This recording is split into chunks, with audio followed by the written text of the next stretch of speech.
നീ തീർന്നടാ സാധനമായിരുന്നു. സോഷ്യൽ മീഡിയയിൽ ഏറ്റവും കൂടുതൽ ട്രെൻഡിങ് ആയിട്ടിരിക്കുന്ന ഒരു കാര്യം ഇപ്പം സുരേഷന്റെ പ്രസ്ഥാനത്തിലെ ആനിറ്റയുടെ ഒരു സ്പീച്ച് ഇറക്കിയാണ്. അതിൽ കുറച്ച് കാര്യങ്ങൾ മാത്രമേ ഷെയർ ചെയ്യും. അതിലൊരാൾ താങ്കളാണ്. ശരിക്കും ഒരു ആക്ടർ എന്നല്ല ഒരു പ്രൊഡ്യൂസർ എന്ന നിലയിൽ സുരേഷ് പറഞ്ഞോട് യോജിക്കുന്നുണ്ടോ എതിർപ്പാണോ? സുരേഷേട്ട പറഞ്ഞോട് ഇല്ല, അതുകൊണ്ടാണ് ഷെയർ ചെയ്തത്. ഞാൻ മീഡിയ റെസ്പോൺസ് ആർക്കൈസോടെ പ്രൊമോഷൻ 5 പേർക്ക് ഡീറ്റെയിൽ ആയിട്ട് കൊടുത്തിട്ടുണ്ട്. അത് ഈ ദിവസങ്ങൾ വന്നോളൂ. സോ റിപ്പീറ്റഡ് ആയിട്ട് ഭയങ്കര ബോറിംഗ്. കാര്യം അതങ്ങനത്തെ ഒരു ചുമ്മാ ഒരു വിഷയമല്ല. വളരെ ഉത്തരവാദിത്തപ്പെട്ട ഒരു ബിഗ് ഇൻഡസ്ട്രി, ഇത്രയും വലിയൊരു ടാക്സ് പേയിങ് ഇൻഡസ്ട്രി കുറിച്ചുള്ള ഒരു ഇതൊക്കെയാണ്. എൻ്റെ പേഴ്സണൽ അഭിപ്രായം, ഞാൻ കഴിഞ്ഞ 3-4 ദിവസം മുമ്പ് ആർക്കൈസോടെ ഇന്റർവ്യൂസിലൊക്കെ പറഞ്ഞു. അപ്പോൾ ഇത് പ്രസ് മീറ്റ് ദാവീദിൻ്റെ അല്ലേ.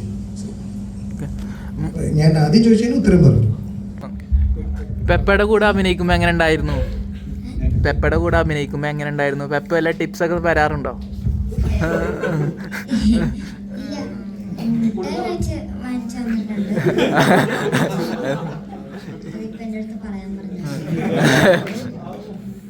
എങ്ങനെ ഉണ്ടായിരുന്നു പെപ്പയുടെ കൂടെ?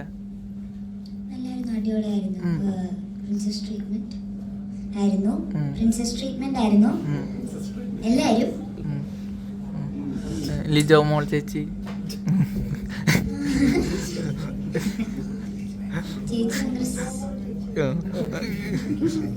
സാധനമായിരുന്നു.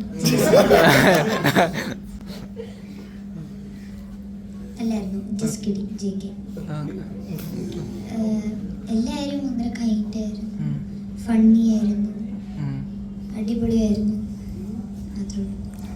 അടി കണ്ടിട്ട് പേടിച്ചോ? ഇതൊക്കെ എന്താണ്?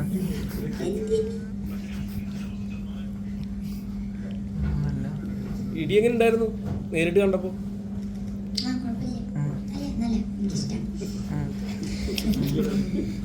വെറുതെ മൂവി ആയിട്ടൊക്കെ ഞാൻ ഇങ്ങനെ കാണും. സ്റ്റേഡിയമിൽ ഇരിക്കാൻ സ്ഥലമുണ്ട്. ഒരു പ്രാവശ്യം ഞാൻ സൈനുൽ മധവന്റെ ഹെഡ് ബാൻഡ് ഇട്ടിട്ട്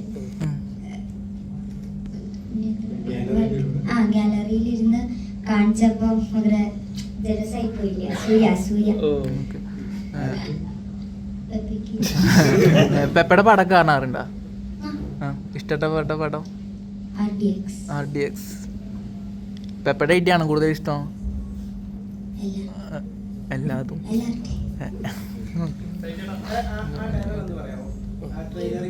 നീ തീർന്നടാ